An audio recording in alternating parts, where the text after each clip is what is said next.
Hey guys, welcome back to the Food Forest. Today I have a great treat for you guys. It's a follow-up with Tom and his backyard brand new food forest garden that was one of my consultation projects early this spring. You guys all loved Tom. That's not his real name, but you all loved him, and we're gonna follow back up with him and see what's going on. In this video, he asked some questions and I try to answer them. Hopefully that doesn't take away from his video too much. He asked a question about leaf health in one part of this video, and I'm going to talk about it up front because I didn't want to insert this segment middle of the video and kind of break up the flow of listening to him talk. So the question is about his leaf health in his persimmon tree. And if you ever have a question like this, what does this sign on my leaves tell me? Google up leaf deficiency, leaf nutrient deficiency guide or chart, that kind of thing. You'll see tons and tons of pictures that describe exactly what a nutrient deficiency manifests itself as in a leaf, and it's different for all things. What he sees in his video today is a potassium deficiency, and you can solve it in a bunch of ways. A really good long-term solution, you can make your own potash. Get some ashes and then mix in some living plants and then put them in water and boil them in a pot. And this is basically how you make potash. And the boiling water with the leafy type green growth will actually pull the potassium out, and the ashes just happen to kind of have an electric charge that attracts them. So all that potassium will wind up in the ashes, and then you take those ashes and you can amend your soils with it. So you can make your own potash like that. You can of course buy some potash if that's what you want to do, or you can take just the long-term approach of just continuously adding nice healthy compost and wood chips, and all those problems will eventually balance themselves out. You'll see some of this stuff manifest itself in the first couple years, and you can take those steps to, perform an action to try to solve a problem. I just find if we do that too much, we end up creating our own problems. So make sure that you're trying to do the slow, long-term approach. So if you're going to do the potash, just add a little bit at a time. Don't go putting tons of ash on your ground and then you have a salts issue, or you raise the pH too much, that kind of stuff. So just be careful on taking human actions to solve stuff. Always try to let nature solve it by putting wood chips, compost down, and letting the microbiology sort that problem out. But if you're at the point where you think something's going to die, go ahead and maybe make your own potash, make a little bit, maybe buy some NPK fertilizer that's high on the K side. I'm not against fertilizer. I'm against the continual application of fertilizer. And, in the farming industry, they just throw tons down, it's soluble, and it washes away in the water. But I think smart application of some non-natural things can sometimes be a smart idea. We just got to use our head when we do these kind of things. So if you see a struggling plant, you know what the problem is, and you want to take a very measured, cautious approach, slowly add a little bit here and there, observe, react, and watch. And your long-term approach is a natural organic one. Guys, I don't think that there's any problem with that, and we have to just be careful how purist that we are when we're doing this permaculture principles. Don't always just apply no thinking when you're going to say, hey, I'm a permaculture guy, I don't apply anything. I don't apply anything here, but I'm okay losing some plants here and there as my system gets stronger. I have more room, it's fine with me. If you're in a small little backyard and you're losing one of your only trees, and you could maybe save it with a tiny little push in the right direction, and you do it measured and cautiously, don't feel bad about that. After Tom's video, we're gonna add in another couple of videos. One is from PaleGhost, it's an update on his garden, and another one is from another consultation job that I had all the way over in Europe. And this is a guy that we'll call Frank, and Frankfurt, Germany, is that why I thought of Frank? Okay, so we'll call him Frank, and this guy is such a nice guy. I really enjoyed talking to him. It was kind of neat to have a permaculture conversation from, across the other side of the planet. So I hope you enjoy his place. He's got a older house, a huge swim pond, a really interesting property. and his neighbor is actually a conservationist. So his neighbor is helping him identify some of the native plants that he has on his land and try to conserve them. So it's a very interesting project. I really enjoyed it. So make sure you stick around. I'll include timestamps below if you want to pop back and forth to the different videos. So let's get going. So without any further ado, we're going to get into Tom's video here. Hope you enjoy. See you on the next one.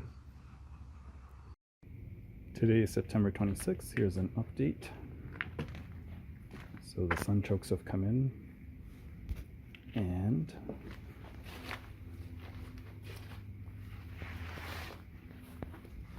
everything is everywhere. The strawberries have started to move a lot, so I'm finding them everywhere. You can see that they're spreading throughout over here and here, and I'll show you more in a sec. So here there's a mix of the strawberries, and there's 4 raspberry plants in the span here, as well as the asparagus, which is coming up all over the place, which is great. Here's another raspberry, and a couple more raspberries there. You can see the strawberries are going everywhere. I'm excited for these. There. So I'm happy to say that this plum over here seems to be doing well. I was concerned that it was just stagnant, but it's doing really well now. And it's nice and full and green. I was worried also about disease because some of the leaves are looking real sad before. And here is a bush. I got 5 of these. One of them is making it. I had to keep cutting back the comfrey, as was noted in the comments from my first edition of this video report, but it is what it is, and I don't mind. I think it's good. And the comfrey also, I have a little project for all of its trimmings, and I'll show you that in a sec. So sorry, to recap, this is a Saskatoon berry. I got 5. The other 4 were taken out by rabbits. This is the only one that made it because it was hidden. The mega comfrey, which I cleared out a little bit so you can see how awesome and lush it is.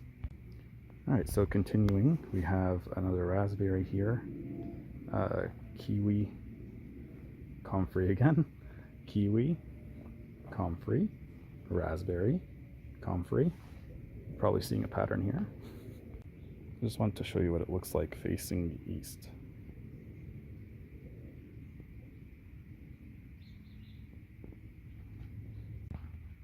So this is the saddest of the pear trees. It's had the same leaves the whole time. Rip little pear tree.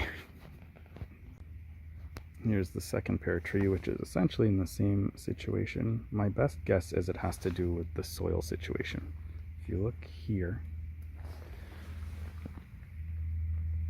you'll find some plastic, and that's buried with gravel beneath it. I think it's some kind of drain, and we're right on top of it here.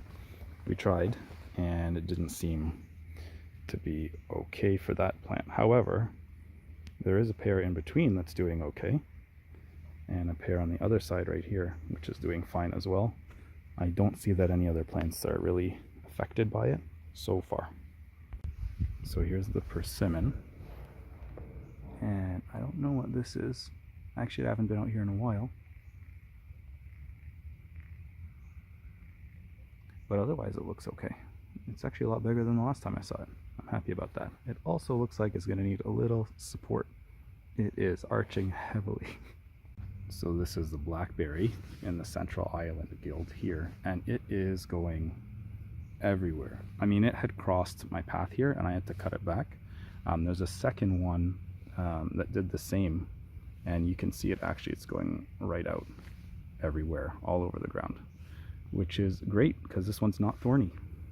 So I haven't said much about the pollinator plants, but this one, there's a bunch that are doing really well, and I've seen, there's more back here, that are doing really well, and I've seen lots of insects. Here's some right now.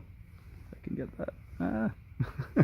But they're everywhere, and it's really encouraging. I'm happy about this. Here's the original slug tree, and it seems to be doing really well. As you all know, this is actually a nectarine, and it's growing. Good stuff. Okay, this is a haskap here and here. I'm a little concerned. I don't think any of the haskaps are doing well.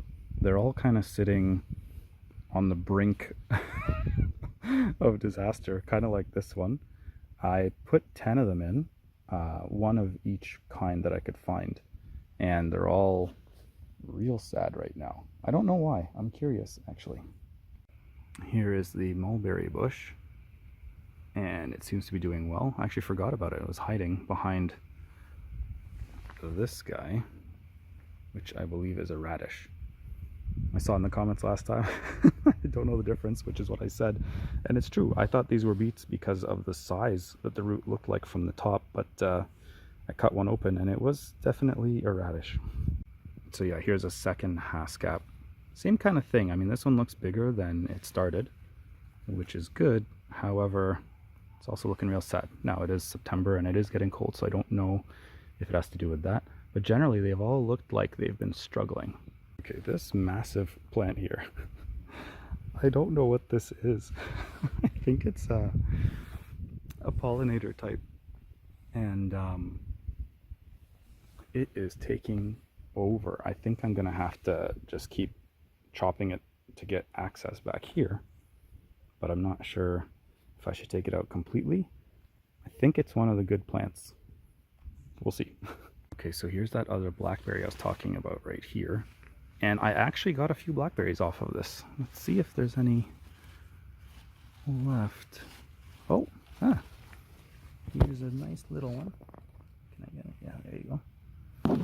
I think I've had 4 or 5. And they're, I'm not sure if I should pick them when they're completely black or wait.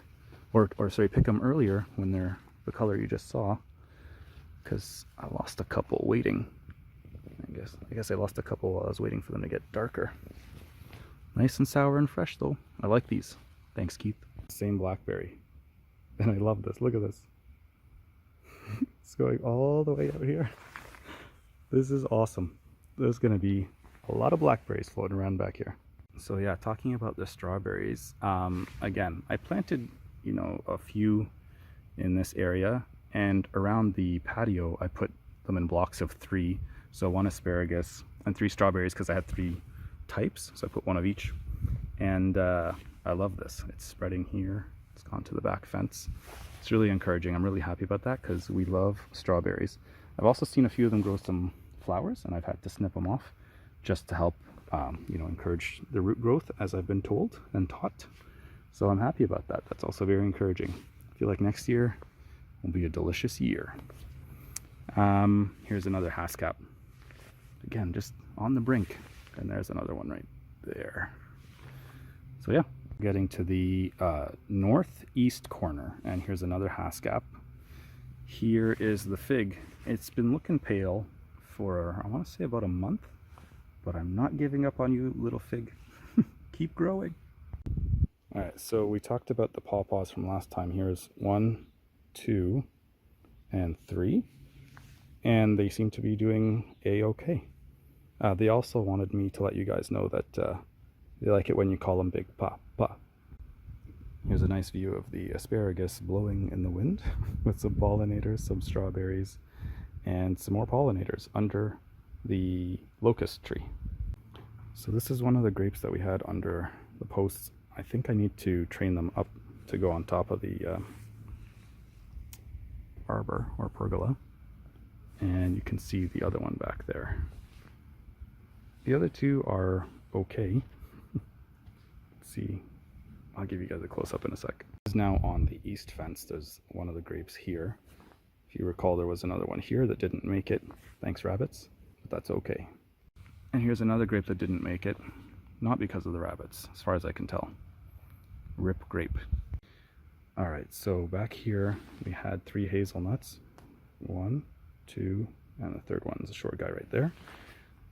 This one had 3 hazelnuts on it. They're gone. I think I saw a squirrel run away with it in its mouth, but that's okay.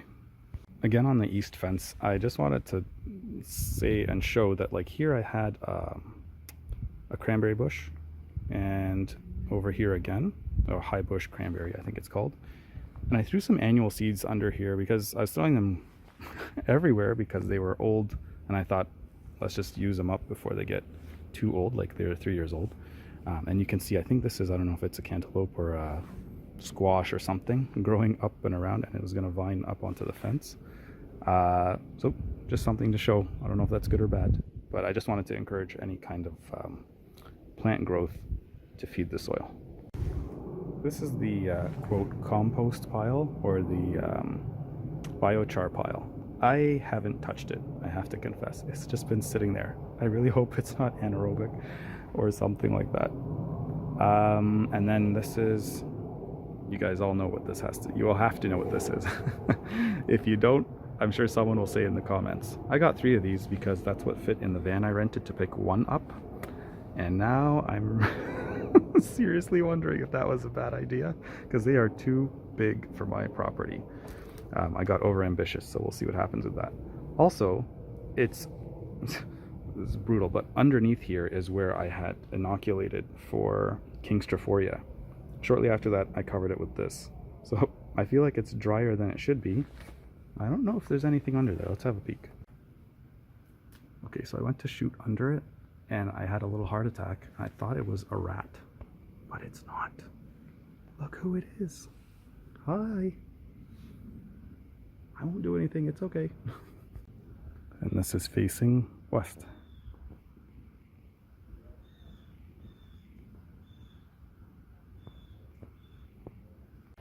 So again, this is where I put another grape in, hoping to train it up and comfrey to help things out and dig through the soil. Well, it made it. I guess it's not going to be going anywhere forever. And here's the other post that has the other grape with the other comfrey. I'm also on the fence about these things because they've invaded the patio, and I've left them, and it looks terrible. However, I do see a lot of pollinating insects coming by and sitting on them. So I don't know what to do. I feel like there's some in the yard, and there might be enough in general. So maybe I will clean that up. So to be determined. Maybe we'll decide that next year, since it's basically end of season now. So having said that, I guess what I need to do to get ready for winter is to just put some wire around some of the trunks of the trees and bushes as needed. And that's about it, I guess. Happy winter, everyone. Happy harvest.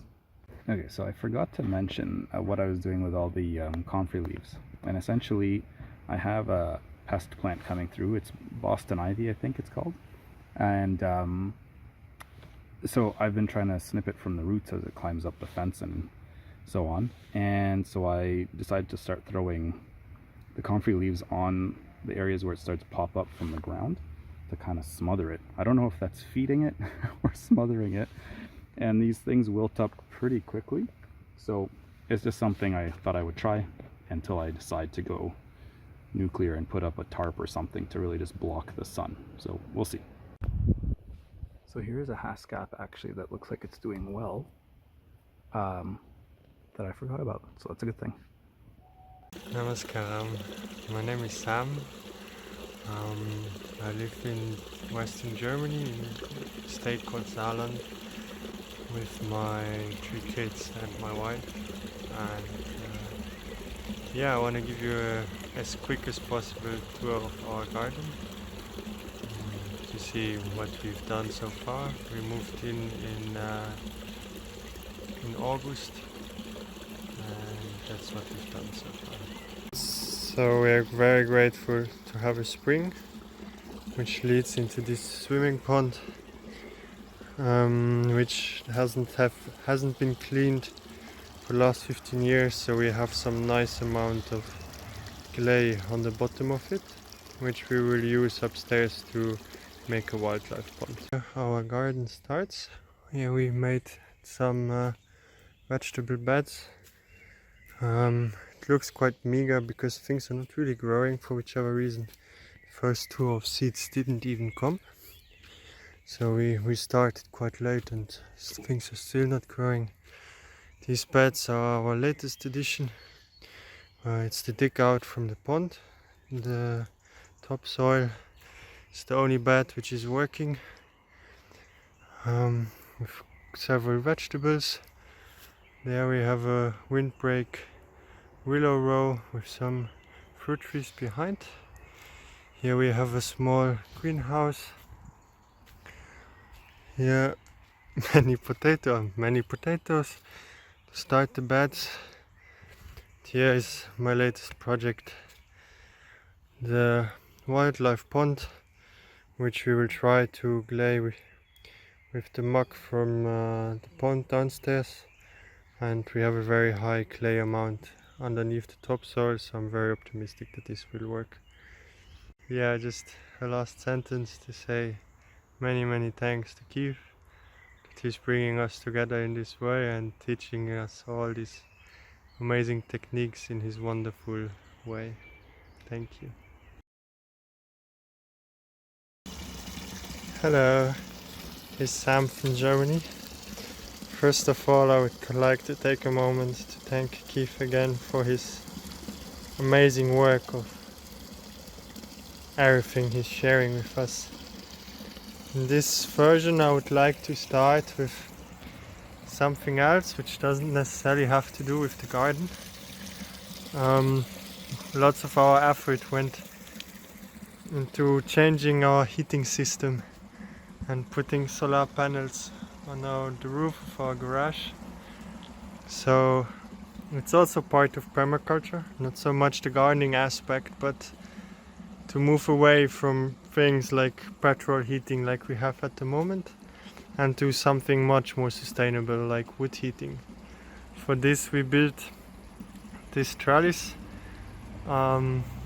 with tuyas which we cut on the other side of the property to store a good part of our wood. So today we got our wood delivery. This is now approximately 15 cubic meters, which is more or less the equivalent of 4 to 5 40-year-old trees, 40-year-old trees.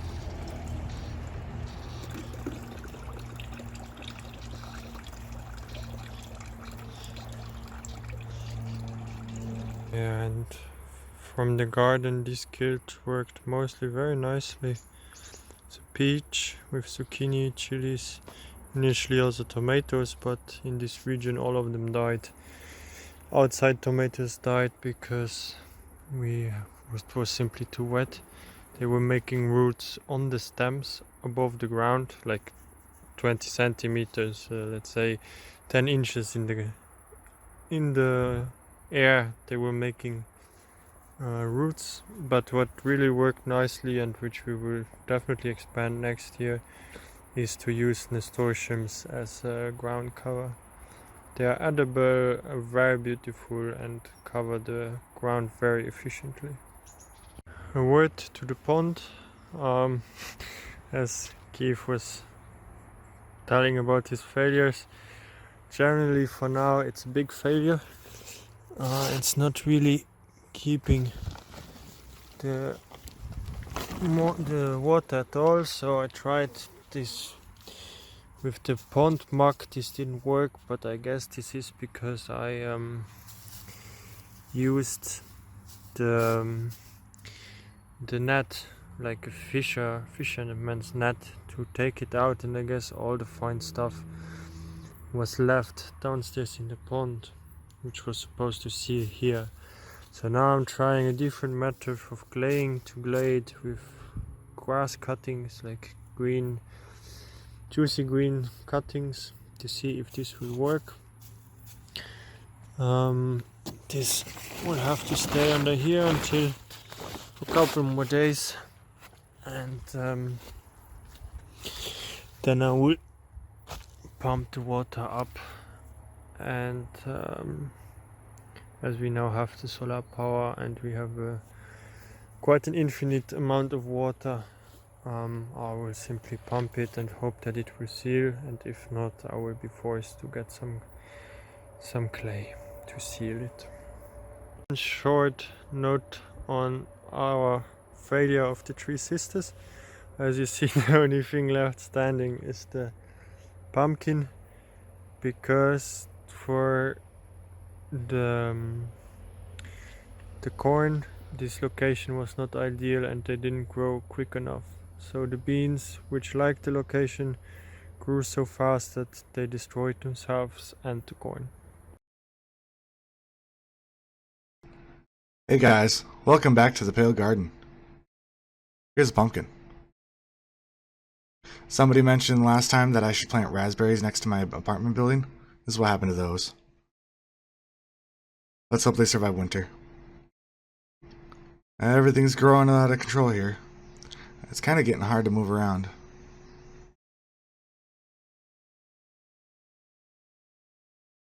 Got peas, mint, coleus, catnip, more mint, and a tomato cutting that was taken after a storm.